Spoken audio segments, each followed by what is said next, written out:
Global Typhoon, Chairman TV. Weather update. Helping homeless people. Please subscribe.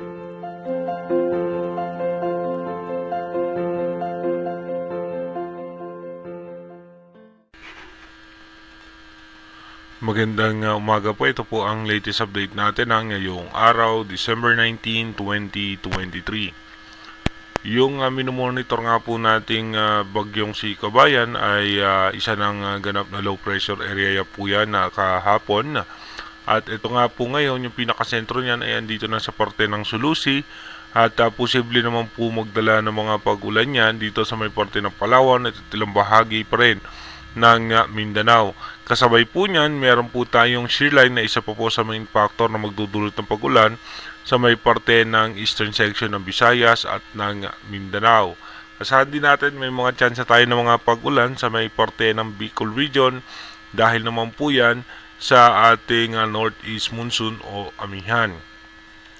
Ayon naman po sa advanced weather forecast ng European Center, wala po tayo ng minomonitor na anumang bagyo, pero meron po tayong isa pang mga pag-ulan na aasahan sa parte ng eastern section ng Luzon, northern Luzon at central Luzon dahil nga po sa shear line na posible po tayo makaranas ng mga pagbaha at pag-uho ng lupa.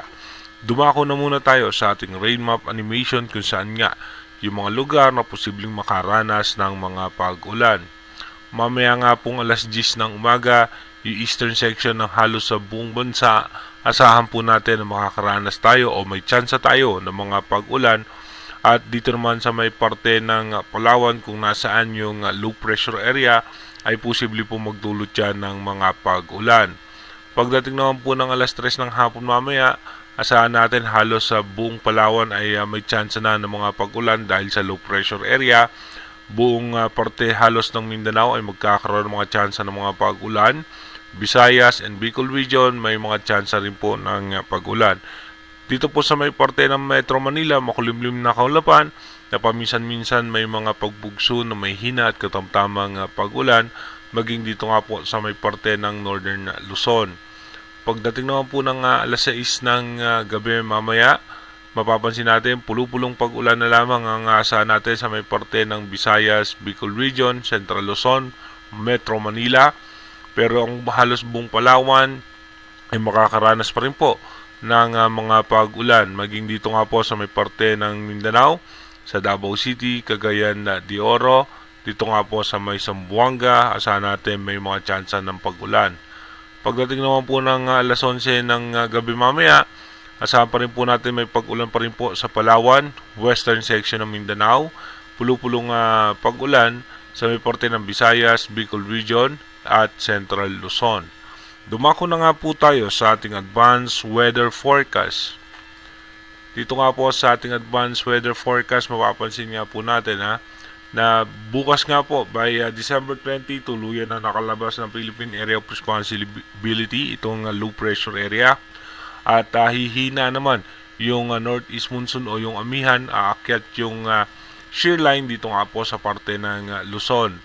By December 21, dito asahan natin yung shear line ay magpapaulan po yan sa parte ng eastern section ng Luzon. Kaya ba yung pag-iingat sa ating mga kababayan.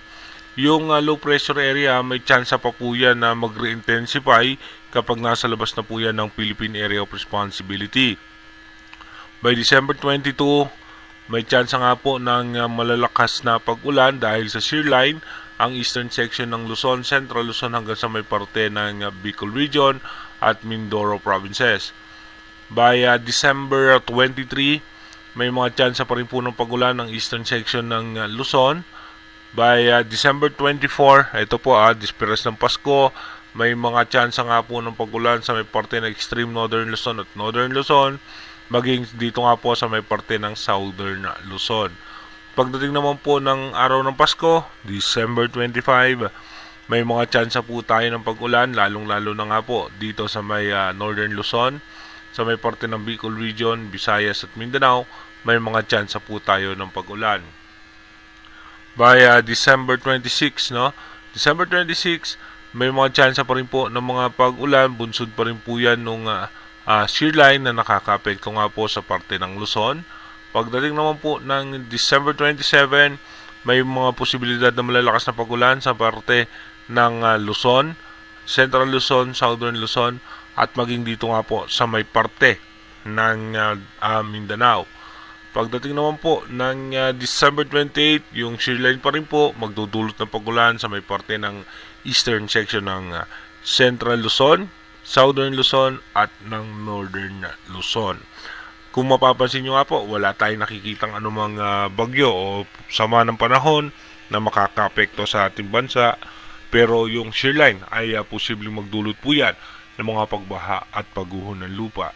Again, inuulit po natin yung ating advanced weather forecast is possible scenario pa lamang po yan. Malaki pa rin po ang tsansa na magbago yan. Kaya manatili tayo tumutok sa ating advanced weather forecast para malaman po natin yung mga posibleng sama ng panahon na makakapekto sa ating bansa. Mag-iingat po tayo palagi. God bless po sa ating lahat.